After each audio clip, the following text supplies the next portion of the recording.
कल कल से पल पल सजाए आओ, ज्ञान के दीप जलाए। सागर हमारे दिलों में समाए, तूफान हमारे इरादों में आए, मन में हमारे ज्ञानोदय हो, जहां से भी गुजरे उजाले रचाए आओ, ज्ञान के दीप जलाए, आशा की झिलमिल को रोशन बनाए।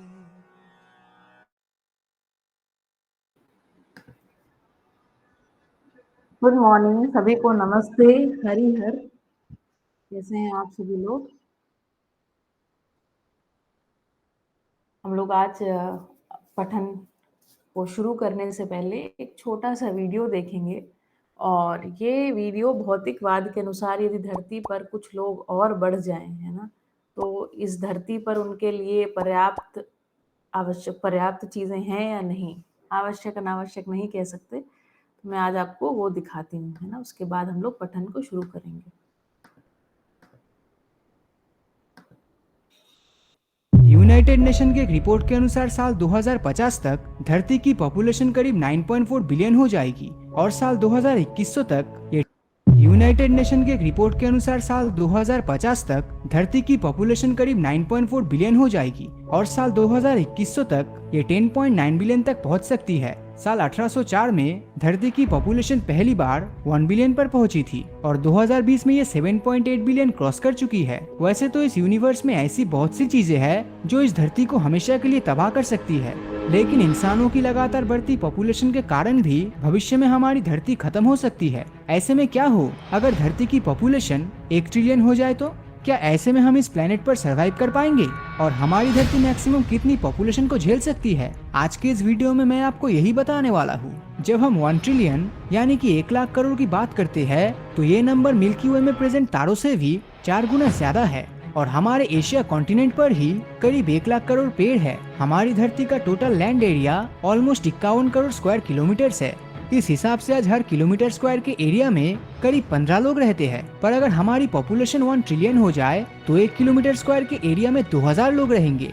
जाहिर सी बात है कि धरती का पूरा लैंड एरिया रहने के लायक नहीं है। ऐसे में हमें अपनी प्रेजेंट सिटीज को इस तरह से डिजाइन करना होगा कि हम इतनी ज्यादा पॉपुलेशन को संभाल सके।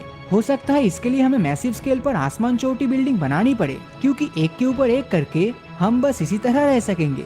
सेकेंडली, हमें ऐसे एरियाज में भी रहना सीखना होगा जहां आज हम नहीं जी सकते, जैसे कि माउंटेन्स के इलाके, डेजर्ट्स और पोलर रीजन। अब आप सोच रहे होंगे कि क्या हमारी धरती पर इतने लोगों के लिए खाना अवेलेबल हो पाएगा? इस पर हम चाहे जितनी भी एनालिसिस कर ले, लेकिन इसका आंसर ना ही रहेगा। 1 लाख करोड़ लोगों के लिए एग्रीकल्चर के थ्रू खाना प्रोड्यूस कर पाना लगभग इम्पॉसिबल है। अगर हम रिवर और ओशन में प्रेजेंट सारे जीवों को और जमीन पर प्रेजेंट सारी स्पीसीज को भी खाने के रूप में कंज्यूम कर ले, फिर भी इतनी ज्यादा पॉपुलेशन 1 डिकेड से ज्यादा सरवाइव नहीं कर पाएगी। वैसे खाने को अवेलेबल करने की बात तो बाद में आती है। पहले तो हमें ये सोचना होगा कि क्या हम इतना खाना प्रोड्यूस कर पाएंगे, और इतना पॉपुलेशन के चलते हमारा एनवायरनमेंट क्या तब आज के जैसा रहेगा? एक एस्टिमेट के मुताबिक हर एक इंसान साल में करीब 2 टन कार्बन डाइऑक्साइड को रिलीज करता है। अगर हम अपनी इंडस्ट्रियल एक्टिविटीज को हटा भी दे और सिर्फ डेली लाइफ की प्रोसेस की बात करें, तो धरती की सारी पॉपुलेशन कार्बन डाइऑक्साइड के एमिशन में 20% कंट्रीब्यूट करती है। ऐसे में पॉपुलेशन जब 1 लाख करोड़ पहुंच जाएगी, तो आप खुद ही अंदाजा लगा सकते हैं कि हमारे एटमॉस्फेयर में CO2 का लेवल कहां तक पहुंच जाएगा और ऑक्सीजन का लेवल कितना गिर जाएगा। इस कंडीशन में न सिर्फ इंसान बल्कि कोई भी जीव ठीक से सांस नहीं ले पाएगा।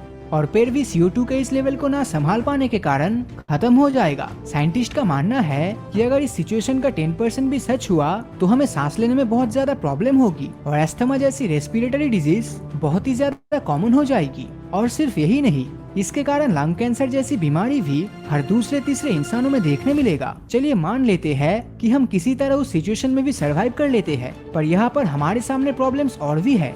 फिलहाल कोरोना वायरस के कारण पूरी दुनिया परेशान है और हम सोशल डिस्टेंसिंग की बात कर रहे हैं, लेकिन जब हर 1 किलोमीटर स्क्वायर के एरिया में 2000 लोग रहेंगे तो हम सोशल डिस्टेंसिंग जैसे वर्ड के बारे में सोच भी नहीं पाएंगे। शायद आपको नहीं पता होगा कि इस दुनिया में कोरोना वायरस ही नहीं फैला है, बल्कि समय समय पर दूसरे वायरस और बैक्टीरिया के कारण भी बीमारी फैलती रहती है, पर वो सिर्फ एक हिस्सा या फिर एक कंट्री में फैलती है और उन्हें आसानी से कंट्रोल कर लिया जाता है। लेकिन जब धरती की पॉपुलेशन 1 ट्रिलियन होगी तो छोटी छोटी बीमारी के भी मास स्प्रेड को रोकना इम्पॉसिबल हो जाएगा। यहाँ एक फैक्टर ये भी है कि ज्यादा पॉपुलेशन होने के कारण धरती की सरफेस पर ज्यादा वजन भी पड़ेगा। सिंपल वर्ड्स में कहे तो ये हमारी धरती की लेयर्स को नीचे की ओर दबाएगा और अल्टीमेटली इसका असर धरती की कोर पर पड़ेगा। इसके कारण कोर का टेम्परेचर और भी ज्यादा हो जाएगा और दुनिया में होने वाले वॉल्केनिक इरप्शन और दूसरी नेचुरल कैलामिटीज भी इंक्रीज होगी। अब सवाल ये उठता है कि क्या हमारी धरती सच में 1 लाख करोड़ की पॉपुलेशन को संभाल पाएगी? आई थिंक इसका जवाब तो अभी तक का वीडियो देखकर आपको मिल ही गया होगा। तो बात हमें इस टॉपिक पर करनी चाहिए कि धरती की मैक्सिमम लिमिट क्या है। अमेरिका की यूनिवर्सिटी ऑफ एल्बामा के एक बायोलॉजिस्ट एडवर्ड विल्सन ने अपनी book the future of life में लिखा है कि हमारी पृथ्वी और इसके रिसोर्सेज की एक लिमिट है और उस लिमिट से ज्यादा पॉपुलेशन को धरती हैंडल नहीं कर पाएगी। उनके अनुसार ये 10 बिलियन यानी कि 1000 करोड़ लोगों की है।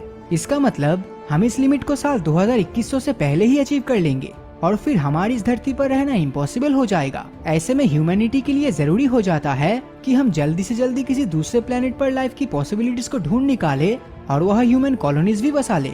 आई नो इतना जल्दी ऐसा करना इम्पॉसिबल लग सकता है, बट गुड न्यूज ये है कि दुनिया भर की कई ऑर्गेनाइजेशन का मानना है कि 21st सेंचुरी के लास्ट तक धरती की पॉपुलेशन डिक्लाइन करने लगेगी। कहने का मतलब ये कि हमारी पॉपुलेशन बढ़ने की जगह कम होने लगेगी।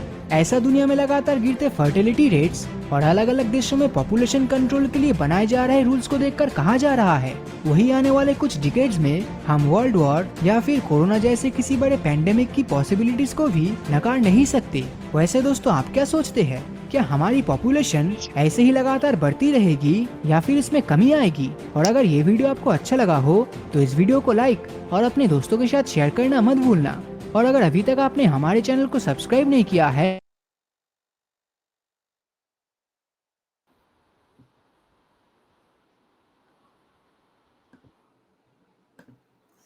Good morning.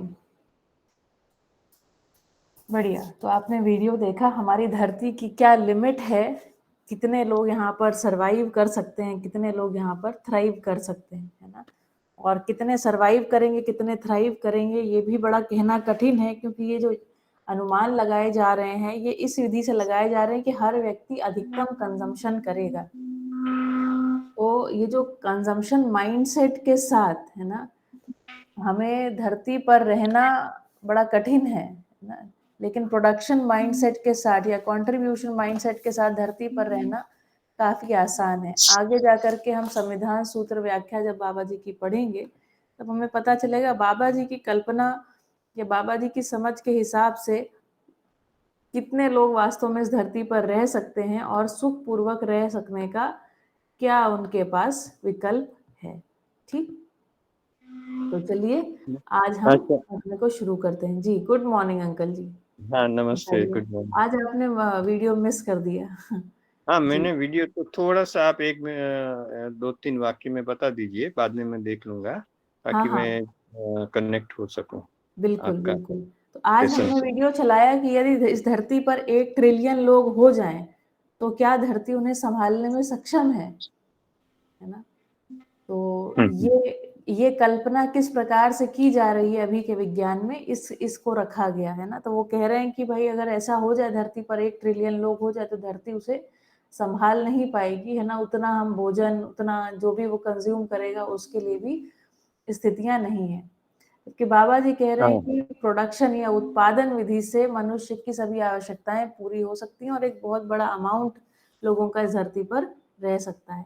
तो मैं ऐसा प्रश्न पूछ रही थी कि जब तक हम इस तरह से विचार करते रहेंगे कि कंजम्पशन माइंडसेट के साथ क्या चीजें हो सकती हैं, क्या चीजें नहीं हो सकती, तो कंजम्पशन माइंड भोगोन्मादिता के साथ हम कहीं पहुंच नहीं पाएंगे, है ना। उत्पादन वहां पर एक बहुत बड़ा रोल प्ले करता है, ये अंडरलाइंग थॉट था। हाँ, ठीक है, चलिए ठीक ठीक।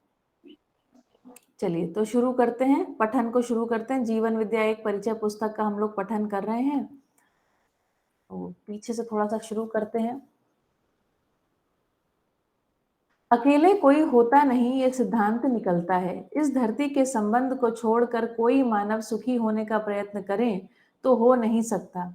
पानी से संबंध छोड़कर सुखी कोई हो नहीं सकता। तो पानी से क्या संबंध है? पानी में जो निहित अर्थ है अथवा जो उसका प्रयोजन है वही हमारा उसके साथ संबंध है। पानी में जो प्यास बुझाने का गुण है वही उस पानी से संबंध है।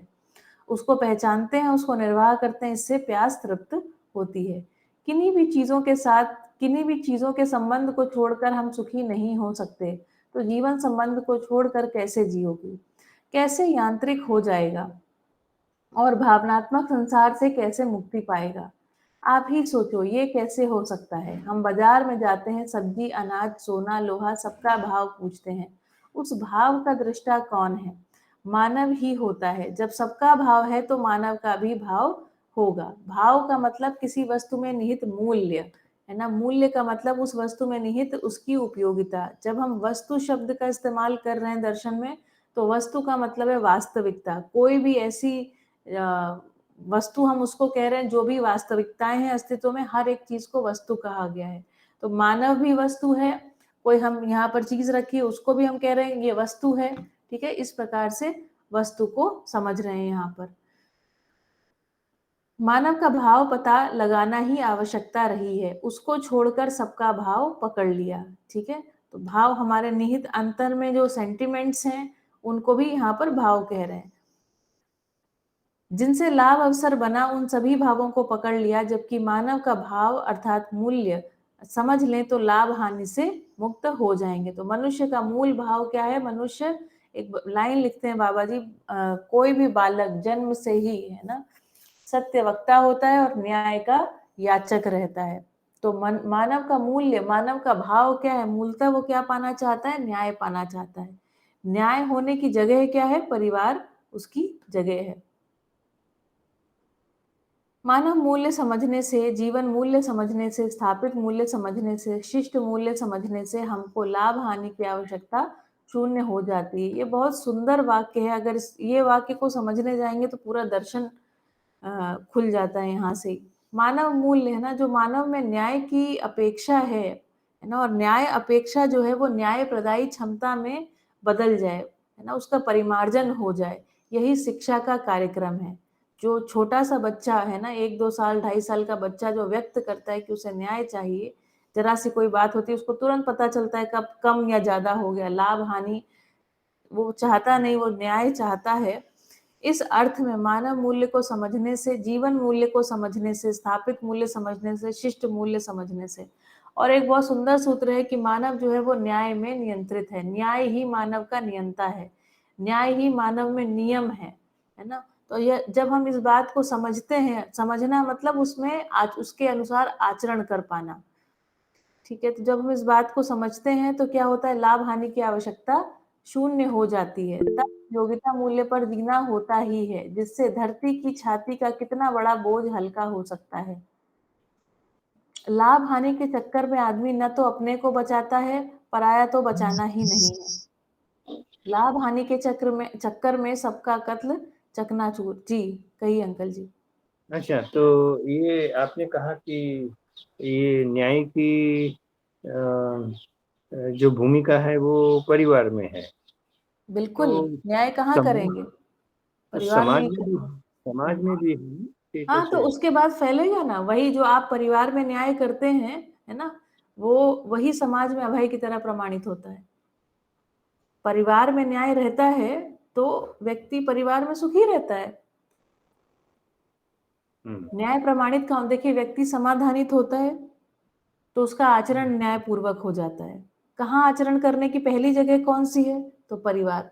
जब परिवार में न्याय प्रमाणित हो जाता है तो अपने आप ही स्वतः ही समृद्धि प्रमाणित हो जाती है, और समृद्धि प्रमाणित हो जाती है। ऐसा समृद्ध परिवार जो है वो अभय समाज में अभयता को लेकर के आता है, ऐसा कहा मैंने।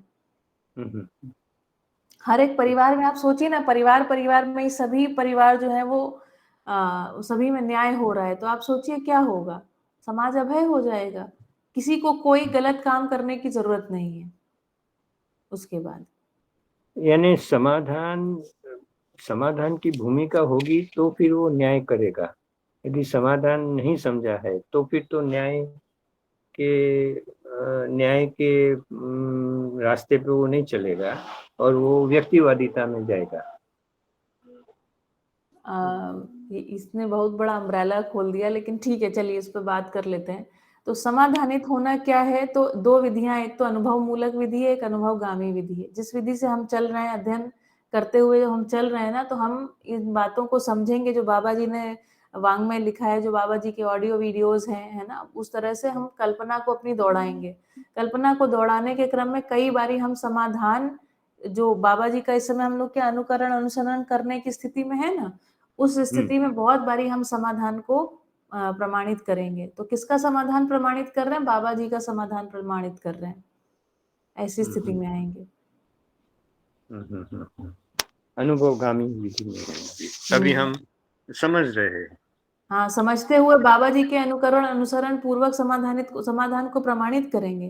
देखिए, परंपरा में अनुभव आ गया है, बाबा जी को अनुभव हो गया है, तो ये आवश्यक नहीं कि सबको अनुभव होगा पहले, लेकिन सभी लोग समाधान के अनुसार अनुसरण करेंगे। सही का अनुकरण करना बनेगा। जैसे कि न्यूटन को गुरुत्वाकर्षण के नियम का पता लग गया, ठीक है, तो सभी लोग वो बैठ के एक बार सेब को गिरता हुआ देखेंगे और एक बार उनको ये होगा, ऐसा नहीं आवश्यक है।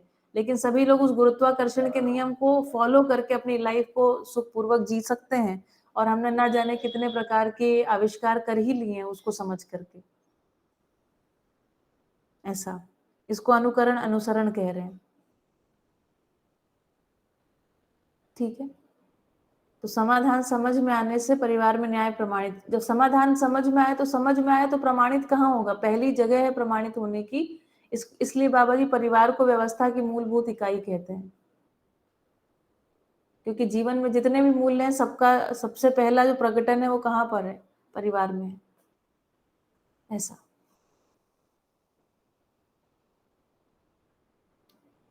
ठीक है। आगे बढ़े। आपका माइक म्यूट है, अगर आप कुछ कह रहे हैं तो।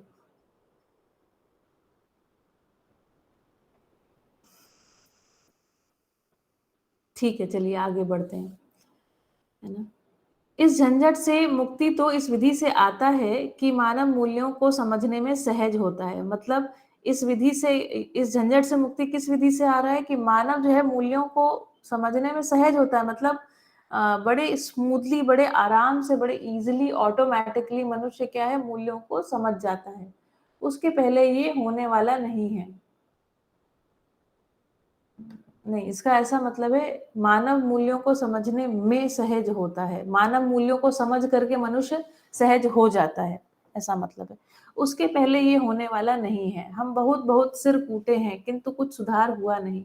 इसकी गवाही है साम्यवाद और पूंजीवाद, है ना। इसकी क्या गवाही है? कि यही इग्नोरेंस, यही जो भ्रम है, यही पूरे परिवार से लेकर के समाज, समाज से लेकर राष्ट्र, अंतरराष्ट्र, राष्ट्र तक फैला हुआ है। राष्ट्र, बाबा जी पूरी पृथ्वी को कह रहे हैं, ठीक है। तो राष्ट्र तक फैला हुआ है। क्या फैला हुआ है? तो साम्यवाद और पूंजीवाद। साम्यवाद भी अंततोगत्वा राष्ट्रीय लाभ के लिए जूझा, लाभ से मुक्त नहीं हुआ, है ना। और पूंजीवाद सदा सदा घोषित लाभवादी है। इसलिए तो लाभ हानि से मुक्त होने के लिए मानव को अपने मूल्यों को समझने की आवश्यकता है। मानव मूल्यों को निर्वाह करने की आवश्यकता है। ये कैसे आएगी? जीवन विद्या समझ में आने से, अस्तित्व सह अस्तित्व के रूप में समझ में आने से, और मानवीयता पूर्ण आचरण में विश्वास होने से मानव मूल्य चरितार्थ होता है। इसी का नाम है समझदारी। मानव मूल्य जब हम चरितार्थ करना शुरू करते हैं, तभी हम सही करने में समर्थ अर्थात निष्णात होते हैं, पारंगत होते हैं। जब तक किसी ना किसी उन्माद से जकड़े रहते हैं और हमको सही करने का कोई रास्ता मिलता नहीं। समझदार होने के लिए जीवन को समझना तथा सह-अस्तित्व में मानव अपने आचरण को समझना है। यही जीवन विद्या है। विद्या का 2 भाग है, जीवन ज्ञान और सह-अस्तित्व दर्शन ज्ञान। इन दोनों का धारक वाहक जीवन ही है। जीवन ज्ञान का मतलब जीवन को समझने की प्रक्रिया है। जीवन ही जब अस्तित्व को समझता है, इस प्रक्रिया को अस्तित्व दर्शन कहा। सभी जीवन समान हैं, सारे मानवों में जीवन एक समान है। समानता की बात कैसे आ गई? जीवन को समझने की विधि में, प्रमाणित करने की विधि में, अस्तित्व को समझने की विधि में, सह अस्तित्व को प्रमाणित करने की विधि में यह आया कि सभी जीवन समान है। जी, अच्छा। कुछ कहना है अंकल जी आपको?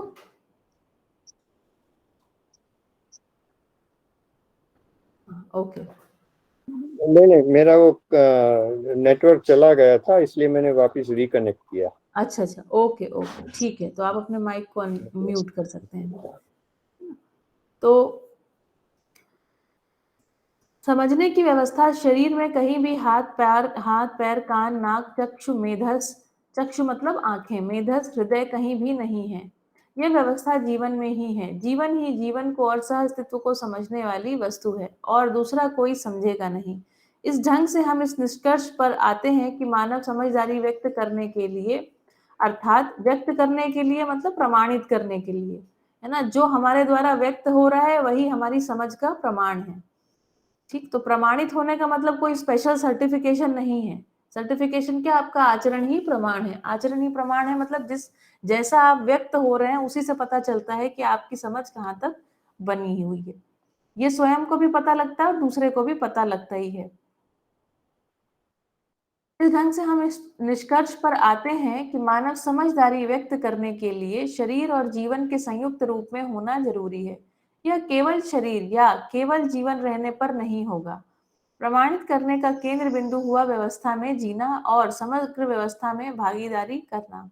तो कह रहे हैं ये जो प्रमाणीकरण की घटना है, ये किस विधि से, अगर केवल शरीर बचे जिसमें जीवन ना हो तो भी कोई प्रमाण नहीं है, केवल जीवन हो शरीर ना हो तो भी कोई प्रमाण नहीं। क्योंकि प्रमाण का मतलब क्या है, जो अस्तित्व में हर एक भौतिक, रासायनिक जितनी भी वस्तुएं, हर एक के साथ जीना, है ना, एक एक के साथ जी पाना मतलब एक एक का क्या, क्यों, कैसे को समझ पाना और उस समझ पूर्वक निर्वाह कर पाना। इसका नाम क्या है, व्यवस्था में भागीदारी या व्यवस्था में जीना, इसको बोल रहे हैं, है ना।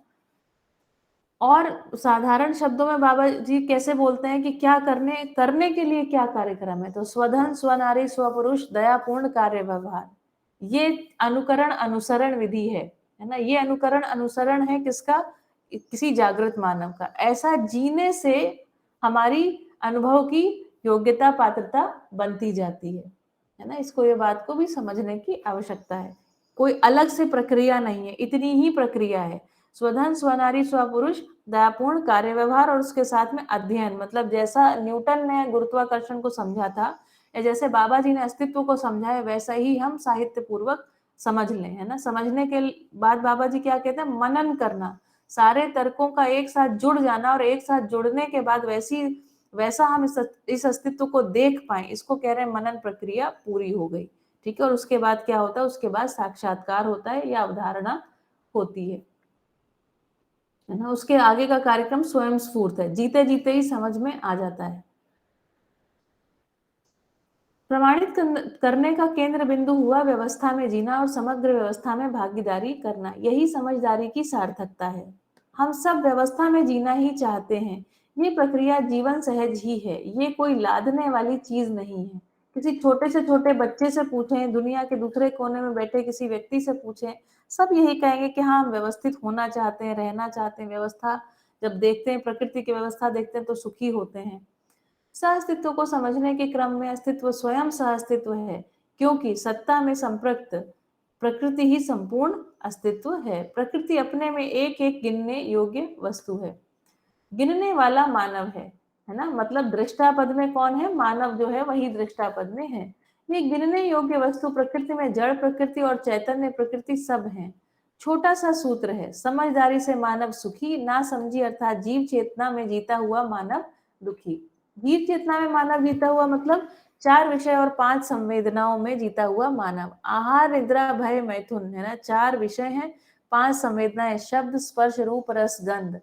और बाबा जी ने क्या कहा, हमको अनुभव क्यों नहीं हो रहा है? क्योंकि हमने सारी कल्पनाशीलता इन 4 विषय और 5 संवेदनाओं में लगा करके रखी है ना। शब्द तो सबसे सुंदर से सुंदर म्यूजिक कैसे बन जाए, सबसे सुंदर से सुंदर क्या शब्द हो सकते हैं, सारी कल्पनाशीलता, सारी शिक्षा को यहाँ लगा दिया। स्पर्श, है ना, कितना बढ़िया मखमली टच मिले, है ना, किस तरीके से, है ना, स्पर्श रूप में हम कैसे बढ़िया से बढ़िया भोग सकते हैं, इसको कह रहे हैं यहाँ पर सारी कल्पनाशीलता को लगा दिया। शब्द, स्पर्श, रूप, रस, गंध। रूप, है ना, किसी कोई चीज कितनी दिखने में कितनी सुंदर हो जाए, रस, भोजन स्वाद में कितनी अच्छी लग जाए, उससे कितना ज्यादा हमको जो मोमेंटरी प्लेजर्स हैं वो हमें कितने ज्यादा मिल सकते हैं। और गंध, है ना, किसी चीज का फ्लेवर क्या, किसी चीज का जो स्मेल है वो कैसा हो जाए।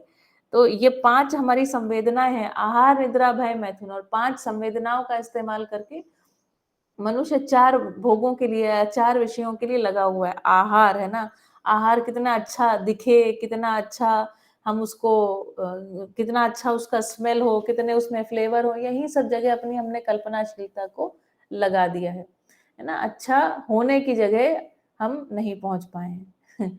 ठीक है, तो 4 विषय, आहार, निद्रा, भय, मैथुन। ये यहाँ पर आहार, निद्रा तो समझ में आता है, आहार मतलब फूड, निद्रा मतलब कंफर्ट, है ना, या स्लीप, या अपने आप को रिवाइव करने, शरीर को रिवाइव करने का जो क्रिया है उसको निद्रा कह रहे हैं, है ना। भय मतलब मैथुन मतलब रिप्रोडक्शन के लिए सारा सारा मतलब पूरी सारा जोर लगा दिया जाता है, रिप्रोडक्शन हो जाए किसी तरीके से, है ना, शरीर परंपरा बनाए रखी जाए। शरीर परंपरा इतना सोच के थोड़ी लोग मतलब इस जगह पे उतरते हैं। लोगों को तो लगता है बस किसी तरह बहुत ही अजागृत विधि से ही इसमें भी चलते हैं। और कहने का मतलब ये है कि जो शरीरगत संवेदनाओं के आधार पर ही रिप्रोडक्शन भी होता है। किसी चेतना के विकास पूर्वक रिप्रोडक्शन बहुत कोई थॉटफुली किसी ने किया हो ऐसा दिखने में आता नहीं, जब तक कि मानव अनुभव संपन्न नहीं हो जाता। अगली बात है भय, भय में जीना, है ना। भय में जीना क्या है, इसको मैं थोड़ा सा कहना चाहती हूँ, उसके बारे में अक्सर छूट जाती है ये बात। साइकोलॉजी में ऐसे कहते हैं कि शरीर में ना, अपने शरीर को बचाए रखने के लिए बहुत सारे तरीके हैं, जिसमें एक हम कहते हैं fight mode, flight mode, freeze mode, phone mode. तो मनुष्य जो है अपने शरीर को या अपने अपने होने को बचाए रखने के अर्थ में बहुत सारी जगहों पर फंस जाता है ना। वो फंस जाता है क्यों? तो उसका कारण है भ्रम। तो जैसे अगर हम अपने, जैसे किसी ने हमारे साथ कुछ, हमें बात ठीक नहीं लगी, तो हो सकता है कुछ लोग उस व्यक्ति के साथ फाइट करना चाहें, वो फाइट मोड में चले जाते हैं। ये भी जीव चेतना है। कुछ लोग सोचते हैं यहाँ से भागो, है ना, वो वहां से छोड़ छाड़ के भाग आते हैं, है ना। तो ये भी फ्लाइट मोड में चले जाते हैं। और इस तरीके से हमारे फिजिकल सिम्टम्स, फिजिकली भी हम गड़बड़ हो जाते हैं ना, हमारे अंदर रोग रोग का प्रसारण होते हैं। जैसे कि मान लीजिए आप एक जगह नौकरी करते हैं, उदाहरण दे रही हूँ, एक जगह नौकरी करते हैं और आपका बॉस है ना, उससे आपको डर लगता है, या आप अभी अपने ससुराल में अपनी सास से आपको डर लगता है। तो जैसे जो जानवर होता है, तो जब उसको डर लगता है तो या तो वो लड़ता है और या तो वो वहां से डर के भाग आता है। तो ऐसा करने के लिए उसके शरीर में कुछ केमिकल्स रिलीज होते हैं, है ना, जो उसके शरीर को तैयार करते हैं या तो लड़ने के लिए या तो भागने के लिए। इसी प्रकार जब मनुष्य भी, क्योंकि ये शरीर किससे डेवलप हुआ, ये शरीर तो डेवलप हुआ है जानवरों से, इस कारण हमारे भी शरीर में जब हम ऐसी किसी चीज को देखते हैं जिससे हमको डर लगता है ना, या जहां पर हम सुरक्षित महसूस नहीं करते, तो हमारे शरीर में कुछ केमिकल्स रिलीज हो जाते हैं और वो हमें ऐसा कहते हैं कि आप यहाँ से भाग जाओ या आप इससे लड़ाई करो।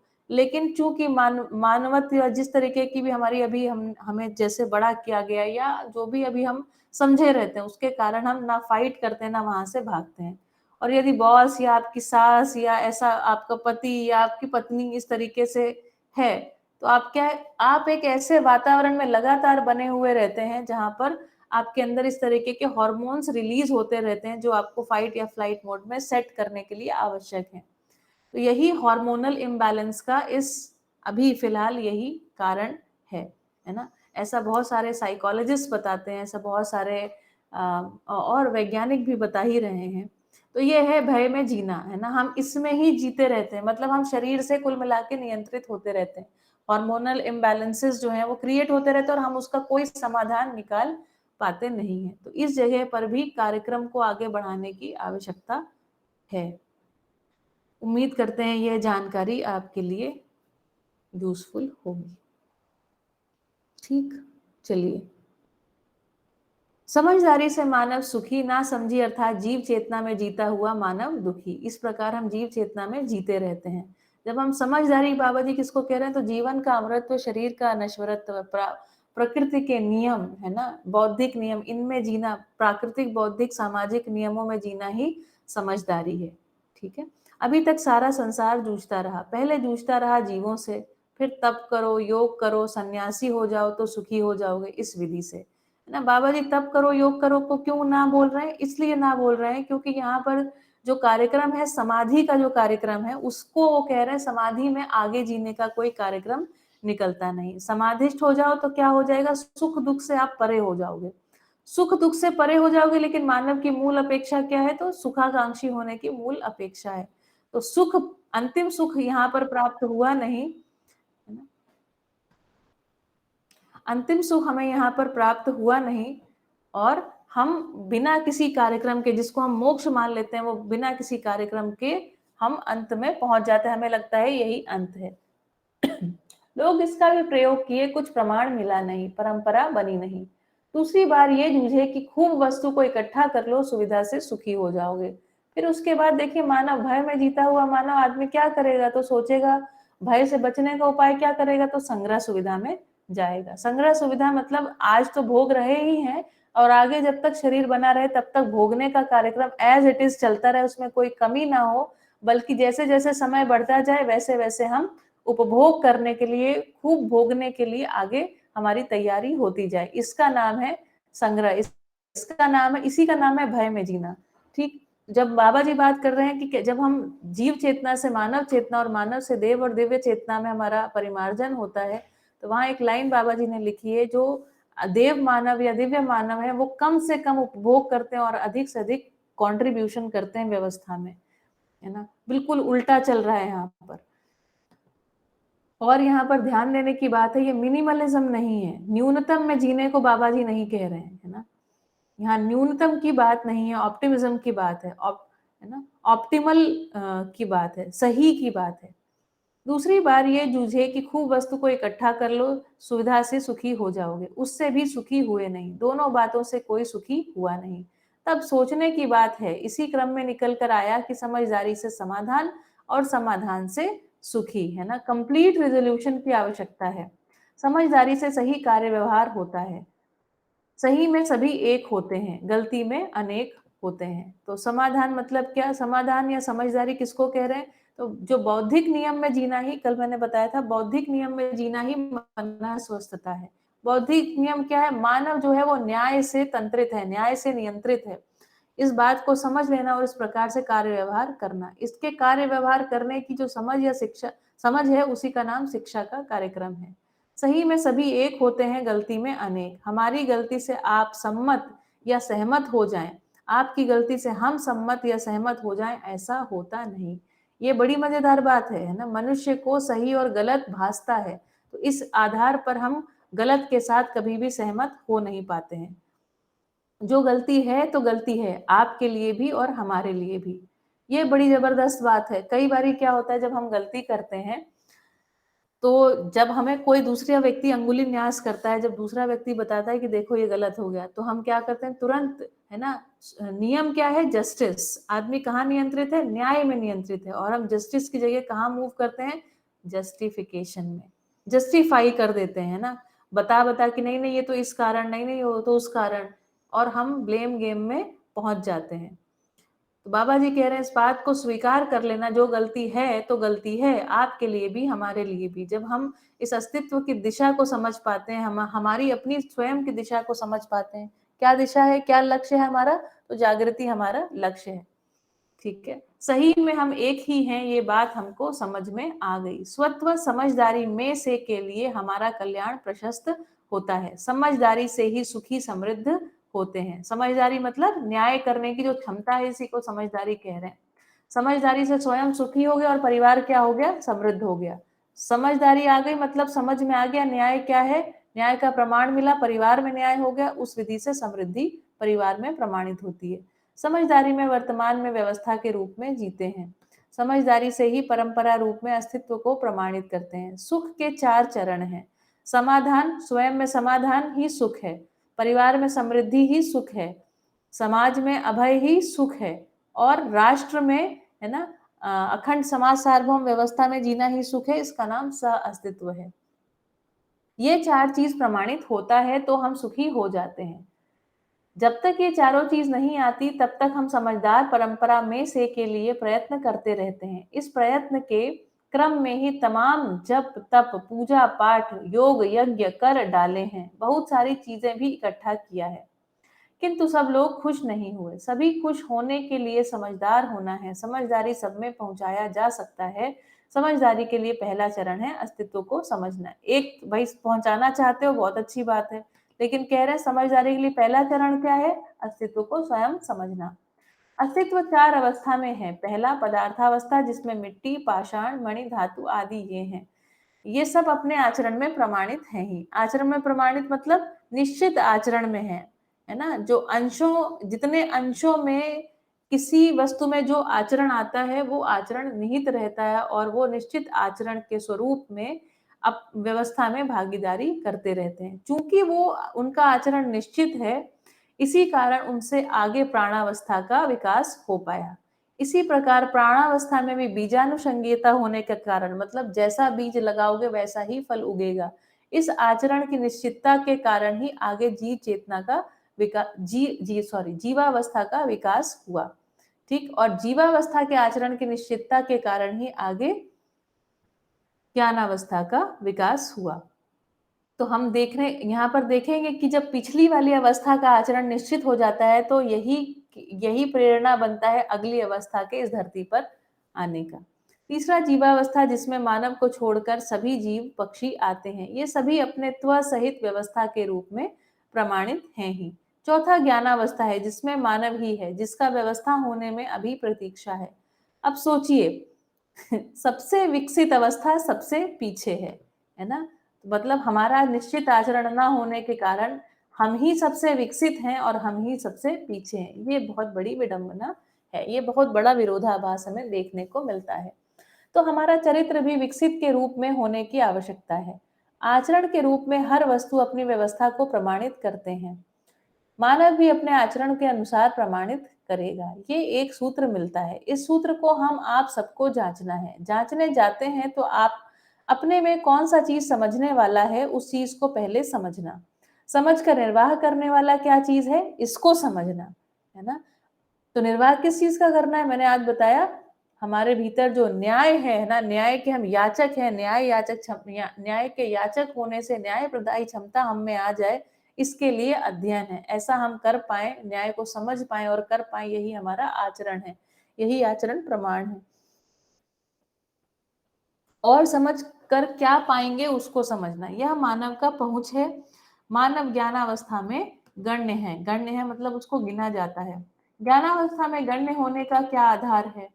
मानव जीव चेतना क्रम में जिसको समझा हुआ समझता है, उसी ढंग से कार्य व्यवहार करता है। वह जाना नहीं रहता तब भी मानने की बात हर व्यक्ति में है, और जीव चेतना में जीते हुए हम इसको जानते हैं। ऐसा कहता है दावे के साथ, जाना नहीं रहता माना रहता है ना। लेकिन बोलते समय जानता हूं कहता है, ये व्यतिरेक है, क्योंकि जीव चेतना में जीते हुए सर्वशुभ के अर्थ में सत्यापित करना बनता नहीं है। क्या बात कह रहे हैं बाबा जी, मजेदार बात कह रहे हैं कि कोई ठीक है, अगर आप जान नहीं रहे हैं फिर भी मानने की विधि से चलिए, है ना। इसी को मैंने कहा अनुकरण अनुसरण विधि से चल रहे हैं हम। बाबा जी का अनुकरण अनुसरण करना है ना। बाबा जी को अनुभव हो गया है, हम सब उनके प्रमाण के रूप में, है ना, जो उन्होंने जाना है उसको मानने के अर्थ में बात कर सकते हैं।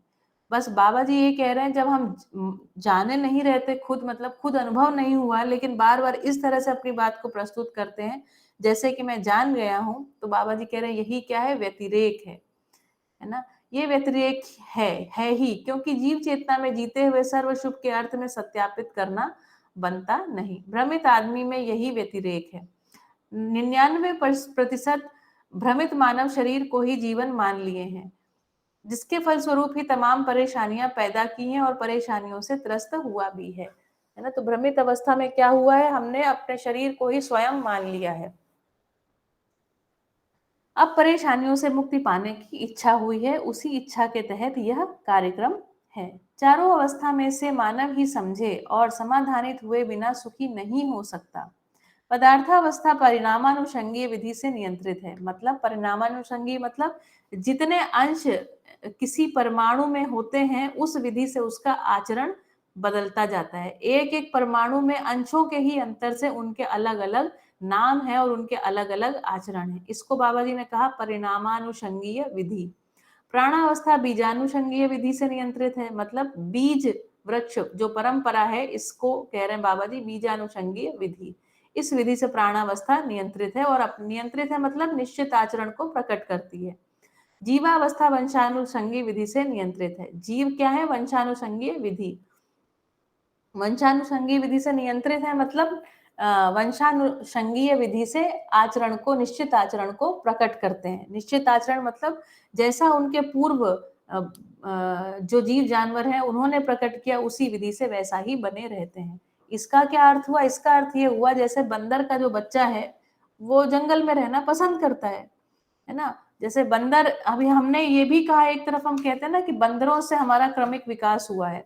ये मजेदार बात है कि ज्ञानावस्था की इकाई जो मनुष्य है उसको बहुत सालों पहले शर्म आ गई और उसने कपड़े पहनने शुरू कर दिए। उसको ये समझ में आ गया कि हमें भोजन पका करके खाना है। इस तरह की बहुत सारी बातें, खेती करनी है, ये सब उसको समझ में आ गई। लेकिन जिनको हम अभी, जिनसे हमारा शरीर विकसित हुआ है ना, वही बंदरों को आज तक शर्म नहीं आई है, वही लोगों को अभी तक खाना बनाना नहीं समझ में आया है। ठीक है, ये सब हम देख ही पाते हैं। जैसा घोंसला एक चिड़िया, एक पक्षी बनाता है, उसके पूर्व के समस्त जनरेशन, सभी जो जनरेशन है वो उसी तरह का घोंसला बना रही है, उसी तरह के हैबिटेट या उसी जगह के निवास, उसी तरह के निवास स्थान में रहना पसंद कर रही है। इसको वंशानुसंगीय विधि कहते हैं। ठीक है, तो जीवावस्था किस विधि से नियंत्रित है? वंशानुसंगीय विधि से नियंत्रित है। उसमें हम यहाँ पर देखते हैं कि निश्चित आचरण को प्रकट करते हैं। नियंत्रित रहने का प्रमाण ही है व्यवस्था में रहना। ठीक है, तो इसी को बाबा जी क्या कह रहे हैं? व्यवस्था में रहना। तो किन विधियों से? पदार्थावस्था परिणामानुषंगी है ना, अंशों के घटने बढ़ने के कारण उसमें जो आचरण है वो बदलता है ना, और उस विधि से नियंत्रित है। उसी प्रकार से वो निश्चित आचरण को प्रकट करते हैं। बीजानुसंगीय विधि से प्राणावस्था और वंशानुसंगीय विधि से जीवावस्था नियंत्रित है। नियंत्रित का अर्थ है निश्चित आचरण को प्रकट करना। मनुष्य न्याय में नियंत्रित है, प्रेम में नियंत्रित है, विश्वास में नियंत्रित है, ये सभी मूल्य हैं, है ना। तो नियंत्रित रहने का प्रमाण ही है व्यवस्था में रहना। जब हम नियंत्रित हैं तो अपने आप ही उस समय व्यवस्था में भागीदारी कर रहे हैं। निश्चित आचरण में रहना, मानव को छोड़कर प्रकृति की हर इकाई अपने निश्चित आचरण में है। मानव में भी निश्चित आचरण की जरूरत है। मानव संस्कारानुषंगीय विधि से नियंत्रित होना है। ये बहुत जबरदस्त बात है। यहाँ पर समझने की बात है, एक तो हम शरीर है नहीं, है ना, शरीर तो ठीक है, लेकिन हम मानव क्या है? शरीर और जीवन। तो शरीर और जीवन का जो संयुक्त रूप है उसको हम क्या कह रहे हैं? मानव कह रहे हैं। मानव किस विधि से नियंत्रित होगा? संस्कारानुषंगीय विधि से। जिस विधि से हमारे पिताजी रहते थे, उनके पिताजी रहते थे, जैसा वो सोचते थे, खाते थे, करते थे, वैसा हम अभी नहीं करते, है ना। तो मानव सतत है ना, अभी सतत उसकी गति बनी हुई है। मानव किस विधि से नियंत्रित होगा? संस्कारानुषंगीय विधि से नियंत्रित होगा। संस्कार क्या है? विकसित चेतना रूपी समझदारी है ना। विकसित चेतना ही क्या है? संस्कार। विकसित चेतना रूपी समझदारी को क्या कह रहे हैं बाबा जी? संस्कार कह रहे हैं। प्रवृत्तियों में परिमार्जन ही संस्कार है, ऐसा लिखा हुआ है। समझदारी का प्रमाण है मानवीयतापूर्ण आचरण। समझदारी का क्या प्रमाण है? तो मानवीयतापूर्ण आचरण ही समझदारी का प्रमाण है। मानवीयतापूर्ण आचरण में ही न्याय सिद्ध होता है। जब मानव समझदार होता है तो व्यवस्था में जीता है। व्यवस्था में जीता है अर्थात निश्चित आचरण, तब इसका आचरण मानवीयतापूर्ण हो जाता है, अर्थात सभी मूल्यों का प्रकटन होता है। जब व्यवस्था में नहीं जी पाता तो अमानवीय आचरण कहलाता है। अब मानवीय आचरण और अमानवीय आचरण का परिभाषा बनता है। इसके बाद हमको पता लगता है इसकी जरूरत है या इसकी जरूरत नहीं है। जिसकी जरूरत होती है उसकी ओर आदमी की स्वाभाविक प्रवृत्ति होती है। मतलब मनुष्य अपने भीतर आवश्यकताओं को सहज रूप से पहचान लेता है और उसकी तरफ गति करता ही है। इसी को कह रहे हैं अस्तित्व में हर क्षण न्याय है ना। सहज रूप से आपका उस दिशा में गति बनता है। इस तरह मानव के जागृत होने का रास्ता बना है। जीवन न पैदा होता है न मरता है, और शरीर रचित होता है और विरचित होता है। शरीर में क्या कह रहे हैं, ये भी पैदा और इसकी बात नहीं, रचित विरचित की बात कर रहे हैं।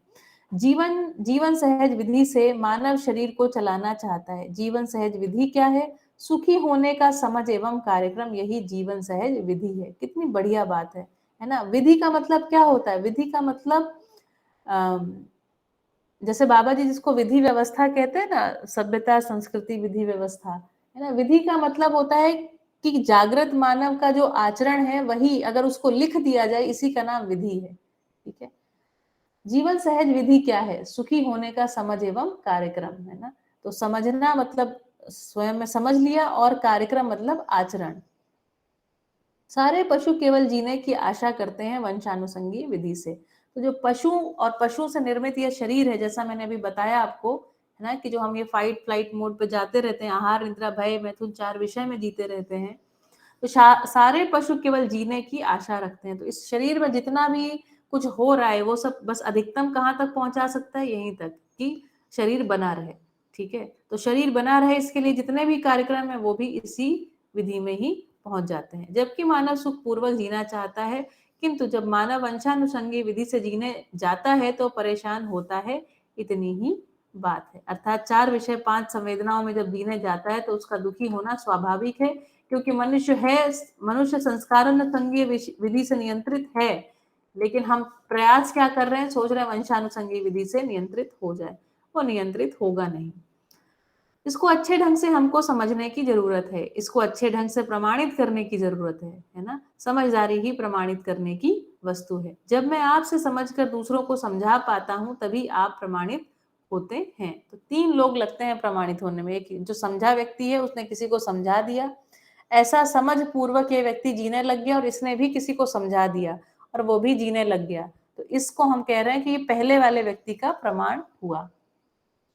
इस तरह समझदारी परंपरा के रूप में बहती है, ना समझी परंपरा में बह नहीं सकती। समझदारी की वस्तु में विविधता होती नहीं। विविधता होती है तो प्रस्तुति में, है ना। तो जैसे सभी लोग बहुत सारी चीजों को हम पहचान गए, जैसे खाने योग्य भोजन में जो वस्तुएं हैं उनको पहचान गए। ठीक, जैसे हमने दाल को पहचान लिया, अब दाल बनाने की अनेक विधियां हैं। तो विविधता होती है तो किसमें? प्रस्तुति में। समझ में कोई विविधता होती नहीं। जैसे हमें पता है कि दाल में हमें क्या मिलते हैं? प्रोटीन्स मिलते हैं, जो शरीर के लिए आवश्यक है, हमारी मांसपेशियों को बनाने के लिए आवश्यक है। ये समझदारी है ना। उसमें निहित जो मूल्य है, मूल्य क्या है? पोषण मूल्य उसमें निहित है। पोषण को समझ जाने में कोई विविधता होती नहीं है। इसलिए पीढ़ी दर पीढ़ी और सुदृढ़ होगी, प्रखर होगी। सही करने का तरीका और प्रखर होता जाता है। सही करने की सार्थकता और सुलभ हो जाती है ना। सही करने की सार्थकता और सुलभ हो जाती है। तो 2 बातें हैं, एक तो सहजता और सुलभता। जैसे जैसे चीजें सहज होती जाएंगी वैसे वैसे सुलभ होती जाएंगी। जैसे समाधान आपको आ गया, जैसे आपको समझदारी आ गई, न्याय आपको समझ में आ गया, समाधानित आप स्वयं हो गए। आपके ही परिवार में आप समाधान या न्याय को करने में सहज हो गए, अर्थात आपके परिवार में न्याय सुलभता हो गई। ठीक है। तो सहजता ही सुलभता के रूप में आगे दिखाई पड़ती है। सर्व मानव के लिए इसकी आवश्यकता है। इसलिए समझदारी संपन्न मानव ही परंपरा को सही ढंग से आगे पीढ़ी को अर्पित कर स्वयं संतुष्ट हो सकता है, आगे पीढ़ी संतुष्ट हो सकती है। यही हमारी व्यवस्था में भागीदारी भी है। किस व्यवस्था में? तो यहाँ पर परिवार व्यवस्था में भागीदारी है। इस प्रकार से मानव संस्कारानुषंगी इकाई है। संस्कार समझदारी, ईमानदारी, जिम्मेदारी, भागीदारी का संयुक्त रूप में वर्तमान ही होती है। चूंकि गलतियां किसी को स्वीकार नहीं है, इसलिए गलतियां संस्कार होती नहीं। संस्कार मतलब परमानेंट, है ना। गलतियां या प्रवृत्तियां मतलब वो परमानेंट नहीं है, उसमें सुधार की अपेक्षा बनी हुई है, और व्यक्ति सीखने के लिए भी तत्पर रहता है। उसके लिए प्रेरणा और गति दोनों दिखाई पड़ती है मनुष्य में। गलतियों को कोई स्वीकारता नहीं है, किंतु फंसा रहता है। ये जो फंसा रहता है, मेरा विचार तुम्हारे विचार से श्रेष्ठ है, या किसी जगह पर किसी सामने वाले व्यक्ति को नकार देता है है ना। इस विधि से वृत्ति के बंधन बंध जाते हैं, वृत्तियों के बंधन, अपनी मान्यताओं में उलझा रहना की स्थिति, है ना। कोई आदमी चाहे 1000 गलती किया हो, किंतु उसे वे गलतियां स्वीकृत नहीं है। चूंकि गलतियां किसी को स्वीकार नहीं है, इसलिए उन्हें कोई आगे पीढ़ी को अर्पित नहीं करता, अतः ना समझी अर्थात गलतियों की परंपरा नहीं बनती। तो इन तमाम गवाहियों के साथ यही निष्कर्ष निकलता है कि समझदारी ही परंपरा सहज स्रोत है। समझदारी के लिए ध्रुव बिंदु है मानव चेतना रूपी समानता। समानता का ध्रुव है जीवन। जीवन में गठन पूर्णता और अक्षय बल, अक्षय शक्ति, ये ही समानताएं हैं। मैं कितनी भी आशा विचार इच्छा करता हूँ, मुझ में आशा विचार इच्छा करने की ताकत बनी ही रहती है। इस तरह से जीवन में अक्षय बल और शक्ति होने के लिए परिणामशीलता से मुक्त हुए बिना हो नहीं सकता। ये तर्क विधि से जीवन की गठन पूर्णता को स्वीकार करने की बात बनती है। मुझमें जब समझदारी स्वीकार हो गई, इसको कैसे जांचा जाए? इसको व्यवहार में, कार्य में, व्यवस्था में जांचा जाता है ना। व्यवहार में अर्थात मानव मानव के बीच, कार्य में अर्थात मानव और प्रकृति के बीच, व्यवस्था में अर्थात जो हमारे पास परिवार, समाज और राष्ट्र, ये हमारी व्यवस्थाएं हैं, व्यवस्था में जांचा जाता है। मैंने व्यवहार और कार्य में कई बार जांचा। व्यवस्था के रूप में हम स्वयं में जीना, समाधान समृद्धि के रूप में स्पष्ट है। समग्र व्यवस्था अभी भी बनी नहीं है मानव परंपरा में। अखंड समाज व्यवस्था के रूप में जीने के बाद हमारे अनुभव में सह अस्तित्व में जो वस्तु जैसा है उसको वैसा ही समझने वाली बात का परंपरा रूप में प्रमाण ही है। अनुभव के लिए पुनः प्रमाण मिल जाता है। हमारा अनुभव बुलंद होता रहता है। इस ढंग से अनुभव मूलक विधि से जीने वाली बात आई। इस तरह निष्कर्ष निकला, मानव समझदारी पूर्वक अनुभव मूलक विधि से व्यवस्था में जीता है। ठीक, तो एक बात ही बाबा जी अपनी बात कर रहे हैं कि जैसे मुझे अनुभव हुआ तो अनुभव के बाद ही मैं व्यवस्था में जी पाया, यह बात भी समझ में आ गई। जीवावस्था वंशानुषंगी विधि से, प्राणावस्था बीजानुषंगी विधि से और पदार्थावस्था परिणामानुषंगी विधि से व्यवस्था में रहते हैं, है ना। तो व्यवस्था में जीना मतलब निश्चित आचरण को प्रस्तुत करना। निश्चित आचरण मतलब मानवीयतापूर्ण आचरण प्रस्तुत करना। मानवीयतापूर्ण आचरण मतलब मूल्यों में जीना, है ना। और यहाँ पर ये बात समझना है कि मनुष्य जो है वो न्यायपूर्वक ही तंत्रित नियंत्रित है। इस मुद्दे पर पहुंचे कि समझदारी निश्चित है, यह विकसित चेतना सहित जीना ही है। समझदारी का धारक वाहक निश्चित है, इस कारण समझदारी का प्रमाण निश्चित है। समझदार जीवन ही होता है, समझता जीवन ही है। समझदारी का प्रमाण मानव परंपरा में होता है, क्योंकि मानव शरीर में ही समृद्ध पूर्ण मेधस की रचना पाई जाती है और किसी परंपरा में समझदारी का प्रमाण मिलेगा नहीं। सह अस्तित्व में पूरकता, उदात्तीकरण, विकास क्रम, विकास और जागृति, ये सभी चीज समाई है। तो ये बहुत जबरदस्त बात है। भौतिक रासायनिक क्रिया की जो पूर्णता है वही क्या है? मेधस तंत्र। ये अधिकतम भौतिक रासायनिक क्रिया जो अधिकतम हो सकती है वो उसने अपना कार्यक्रम पूरा किया। किस प्रकार से? एक समृद्ध मेधस रचना के रूप में। यह समृद्ध मेधस रचना किसके काबिल है? तो यह समृद्ध मेधस रचना जीवन को व्यक्त करने के काबिल है। उसमें इतना पोटेंशियल है। ठीक, और जीवन में क्या पोटेंशियल है? तो जीवन जो है वो व्यापक को अर्थात समझदारी को या पूरे जो दृष्टा पद में रहने के कारण जो अस्तित्व को समझ पाता है, सह अस्तित्व को व्यक्त करने की क्षमता आत्मा अथवा अनुभव में रहती है। ठीक है, इस प्रकार से सह अस्तित्व नित्य वर्तमान है तथा नित्य व्यक्त है। ठीक है, समझता जीवन ही है। समझदारी का प्रमाण मानव परंपरा में होता है, क्योंकि मानव शरीर में ही समृद्ध पूर्ण मेधस की रचना पाई जाती है और किसी परंपरा में समझदारी का प्रमाण मिलेगा नहीं।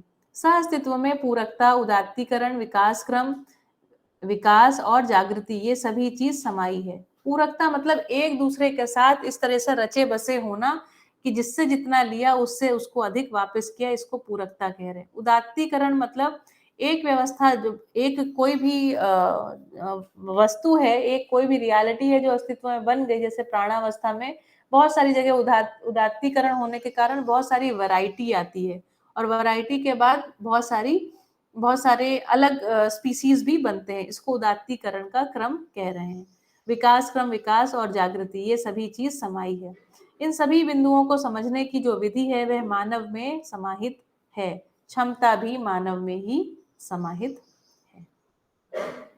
ठीक, हमने अभी तक जितने वीडियोस देखे हैं उसमें हमने सब में यही देखा, ऐसा लगता है कि कहीं कहीं पर बहुत धरती पर प्रलय आई, ये हुआ वो हुआ, लेकिन कोई प्रलय वगैरह नहीं आई। बिल्कुल स्पष्ट रूप से ऐसा लगता है जैसे कि एक दिशा में ये पूरी घटनाएं हो रही, किसी लक्ष्य के लिए ये सारी घटनाएं हो रही हैं। ठीक है, तो आज के लिए इतना ही। आपको आज की क्लास में क्या नई बात जानने मिली, सीखने मिली, वो आप शेयर कर सकते हैं, या आपको अभी तक की जितनी क्लासेस हुई हैं, अभी हमारी लगभग आज 8वीं क्लास है, 8 क्लासेस में आपने क्या सीखा, क्या जाना, उसको अपने शब्दों में कहिए, है ना।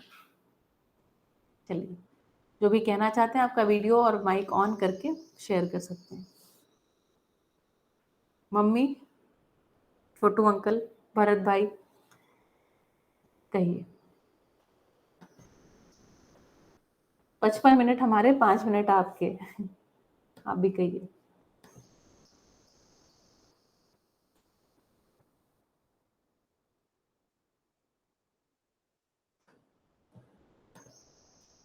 जी पिताजी,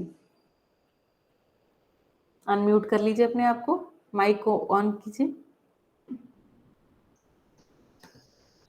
जी हाँ। हमने ये जाना मतलब आज के पठन में जी कि सभी इकाइयां जो है अपने अपने तरह से एक निश्चित आचरण पर हैं। जी मानव जो है ज्ञानावस्था की इकाई है, इसको संस्कार विधि से ही मतलब जो है प्रमाणित होना है। Very good. तो यही अच्छी बात लगी हमें।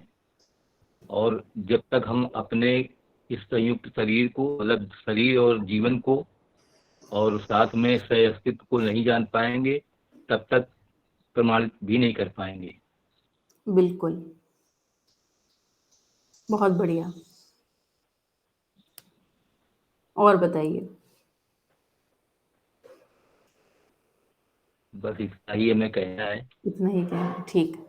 समझदारी, ईमानदारी, जिम्मेदारी और भागीदारी, है ना। समझदारी, मनुष्य में समझदारी क्या है? न्याय को समझ लेना, समाधानित हो जाना है ना। न्याय कर पाना ही मूलतः न्याय क्या है? मूल्य मूल्यांकन उभय तृप्ति। ठीक है, सटीक मूल्यांकन कर पाना, यही न्याय करने की क्षमता है। न्याय प्रदायी क्षमता मतलब मूल्यांकन करने की क्षमता ही वो न्याय प्रदायी क्षमता। अपने आप मूल्यांकन कर लेता है व्यक्ति, उस हिसाब से उसका व्यवहार नियंत्रित हो जाता है। मूल्यांकन विधि से व्यवहार नियंत्रित हो जाता है। मूल्य मूल्यांकन उभय तृप्ति, यही न्याय का सूत्र है। बहुत बढ़िया। छोटू अंकल। सही बात।